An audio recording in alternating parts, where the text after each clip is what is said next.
Hey, it's your guy Tyrrell back with the InnerViews. In today's video, we're going to briefly break down whether Quique Setien's tactics improved in Barcelona's 5-0 win over Leganes. But before we do that, don't forget to give our video a thumbs up if you do enjoy it. The bell below does give you daily notifications regarding our organic, unfiltered soccer/football analysis. And don't forget to subscribe to our channel on our road to 3K subscribers. When we break down the game and we do look at the board, we have Barcelona shifting into a 4-3-3 here with Messi to the right, Griezmann up front, and Ansu Fati holding the width on the left-hand side. Jong, Vidal ahead of Busquets. And what we see from Leganes here is that they did drop off into a 5-4-1 without the ball, and that was predominantly their shape throughout that game. So with Leganes dropping off into a 5-4-1 without the ball, what we ended up seeing here was that they didn't look to press high from the front. We did see spells of them trying to press high from Barcelona goal kicks, but besides that, they dropped off into that 5-4-1. Braithwaite didn't look to press the center backs. He wanted to ensure that he could block off space into Busquets to ensure that he couldn't get on the ball and dictate the tempo from deeper positions. And that left Busquets ahead of Roque Meza and Ruben Perez. What we saw from the shuttlers in Jong and Vidal was that they were looking to push higher up the pitch. We had Vidal and Jong in those pockets of space in between the wider players and the central midfielders. So we ended up seeing Jong in between Oscar Rodriguez and Ruben Perez, and we ended up seeing Vidal in between Roque Meza and Ruibal. In the wider areas, Ansu Fati did occupy that left touchline, and he was ahead of Rosales, pushing him back. But unlike previous games under Quique Setien, where we did see Sergio Roberto shift into a back three, closer to Piqué to allow Jordi Alba forward, here we ended up seeing Jordi Alba and Nelson Semedo push forward into advanced positions. Jordi Alba ended up occupying a narrow position ahead of Ruibal because Ansu Fati was hugging the touchline. But if we did see Ansu Fati look to drift central in between Tyrrell and Rosales, we would see Jordi Alba push forward to provide the width.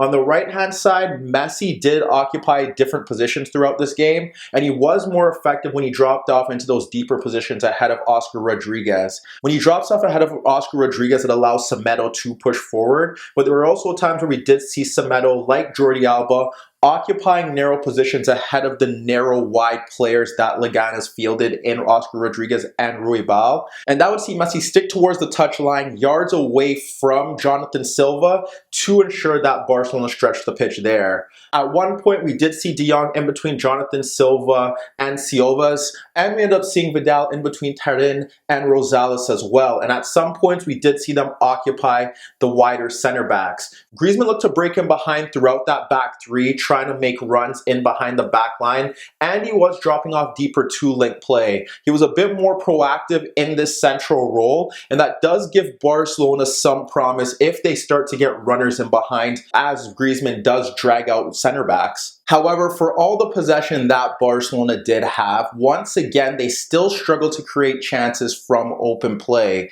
And when they did look a bit promising, it was when Messi was in deeper zones or when they were combining and trying to get runners in behind. When you look at it, yes, they did provide width here, but we didn't see Jordi Alba breaking in behind enough. We didn't get crosses into the box.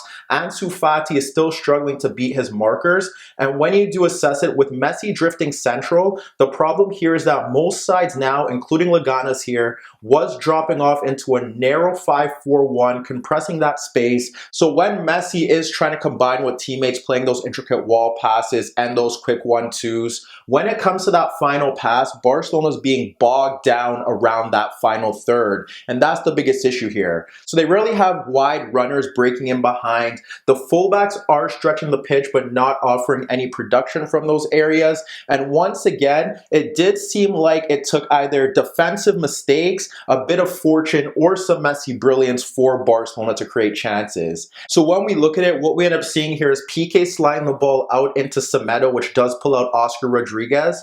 And when Semedo gets the ball, he locates Messi dropping off of Jonathan Silva and Siovas. So he ends up squaring the ball across Oscar Rodriguez to Messi. And what Messi ends up doing here is that he ends up splitting Siovas and Jonathan Silva for Semedo, making a run in beyond of Oscar Rodriguez. So Messi plays that splitting pass. We have Semedo breaking forward down that right channel.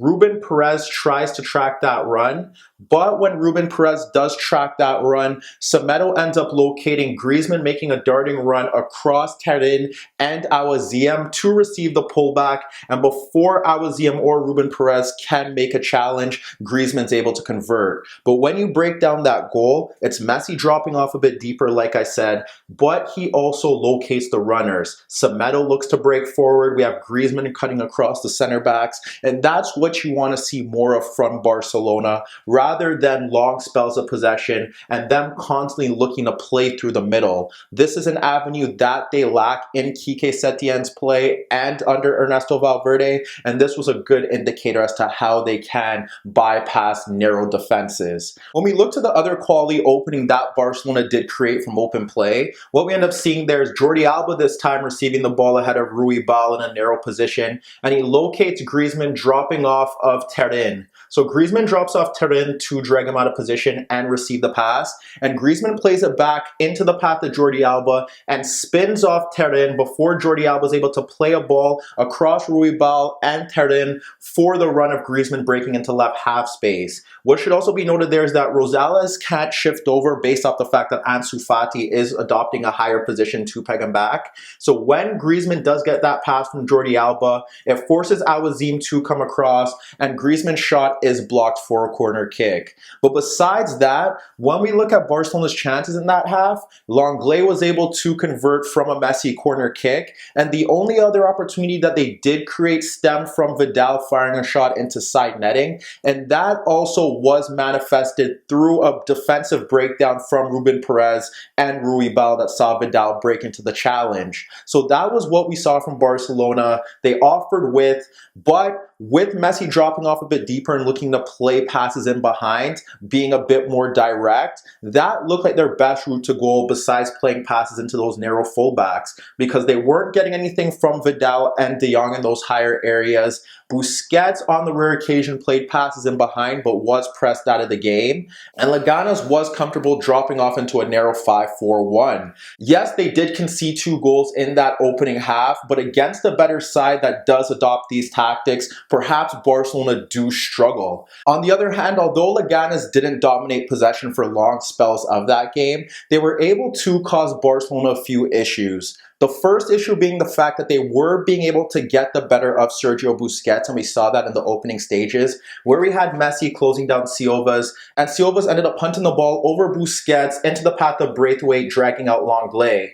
Braithwaite ended up chesting the ball into the path of Roque Meza, who easily skipped by Busquets and broke towards goal, opting not to play a pass into Vidal, darting across Jordi Alba in between that space between Alba and Lenglet. And what Roque Meza ended up doing is that he ended up squaring the ball across Busquets for Braithwaite, and he fired his shot wide of the far post. Besides that, Barcelona's issues were self-inflicting. We had a loose pass played into Vidal, and Roque Meza ended up getting onto it, skipping by Vidal and firing a shot inches wide of the net. Busquets was swarmed by Roque Meza, Braithwaite, and Oscar Rodriguez in midfield that saw Oscar Rodriguez break towards goal and fire a shot at Ter Stegen. And there was a time in midfield where Roque Meza dispossessed Busquets once again and broke towards goal, but simply lacked that final pass in behind the Barcelona defense. So Busquets was targeted by Leganes here, and they were able to get into some good areas, and that was a warning sign for Barcelona. The other aspect where Leganes was able to get forward was down the left-hand side, and the reason why they were able to do that was based off the fact that when they did have possession, they were able to get the wing-backs forward. Rosales was often closed down by Ansu Fati, but down that left-hand side, with Messi not looking to track back, they were pushing Jonathan Silva forward at every opportunity, and his crosses into the box did give that Barcelona backline something to think about. In the first half, we ended up seeing Roque Meza slide a square pass across De Jong into the path of Silva's, and with Griezmann tracking back for Messi, Silva's was able to slide the ball across Griezmann into Jonathan Silva, bombing forward at Semedo. Jonathan Silva was able to play a low cross beyond Semedo and Piqué for Braithwaite coming across Lenglet, but Braithwaite can only fire a tame effort at Ter Stegen. And when we look to their second half chance, again it was Roque Meza ahead of De Jong sliding the ball out into Jonathan Silva, Silva free down that left channel, bombing forward ahead of Semedo. And when Jonathan Silva does get into that left channel zone in the final third, he locates Braithwaite running across Quique at the front post. The issue here is that Jonathan Silva's cross is a bit overhit, and it allows Lenglet to get across to clear their lines. But between Busquets being dispossessed in central zones, resulting in Leganes' transitional attacks, and Jonathan Silva exploiting space down that left-hand side, Leganes did have a few routes to goal, despite spending majority of that game defending in that narrow 5-4-1. And even in the second half, we saw examples of this. Leganes did turn to their bench, making like-for-like changes, bringing on Kevin Rodriguez for Jonathan Silva and Javier Raso for Roque Meza. After that, we did see Rakitic come on for Vidal to offer more control to Barcelona's midfield. And shortly after that, they did create their best chance of that second half. It started with Messi dropping off Kevin Rodriguez to receive a short pass from Semedo, and he ended up getting the ball back from Semedo ahead of Ruben Perez. So we have Messi ahead of Ruben Perez, and we see Semedo looking to dart forward to peg back Kevin Rodriguez. What Messi ends up locating is De Jong in a higher position, dropping off Silvas. And when he drops off Silvas, he ends up spinning around him to dart into space in between Awaziem and Kevin Rodriguez. Messi clips that ball over the Leganes defense, and because Silvas doesn't track the run of De Jong's able to bring that ball down, but he ends up turning away from Kevin Rodriguez into right half space and lashing a shot wide of the net. But that's a perfect example of what Barcelona need more of. Yes, you can have Vidal, De Jong, or Rakitic playing higher, occupying center backs,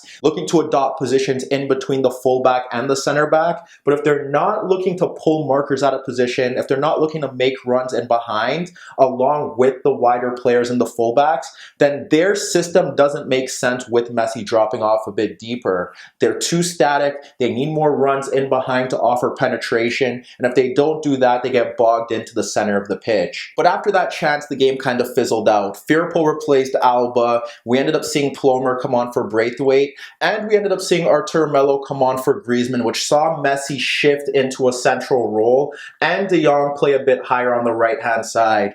More ball-playing midfielders in that central zone to ensure that Barcelona are able to see out the game. And even when we look to their fourth goal, once again, we see the impact of Messi, and all he needs is just some runners to get into positions for him to create. But in that build-up, it's Messi dropping off a bit deeper, De Jong varying his movement to pull out a marker. Ansu Fati, although it was fortuitous, he's making that run in behind, and that is pivotal. And we saw that from Arthur Melo, and that shows a bit of progress and what Barcelona need more of if they want to progress under Quique Setien. But when you break down that game as a whole, Barcelona were dominant throughout, and although they did show some signs of weakness through Busquets and down their right-hand side, what we can say here is that they still have issues under this new manager. Yes, they have offered width, but if Messi isn't dropping off deeper here to get runners in behind, they struggle to create chances from open play. Teams know that they're going to play in that center of the pitch, so here they did drop 9 men in behind the ball, compress the space, and said, hey, try and play through that middle. You're not going to do it. And when Messi tried to combine with Griezmann, De Jong, and Vidal, they struggle to do so. When they look to get runners in behind from wide areas, De Jong and Semedo, they got into good goal-scoring opportunities, and they need to do more of that if they want to progress under Quique Setien and win trophies this season. But let me know what you guys think. Do you think Quique Setien is the right manager for Barcelona? And are they going to make a mistake by not bringing in any players that can fix their structural issues in January? Meet me in the comments below. Don't forget I upload videos every day, and don't forget to subscribe to my channel. And once again, if you like this video, make sure to give it a thumbs up. And that was your daily dose of the InnerViews.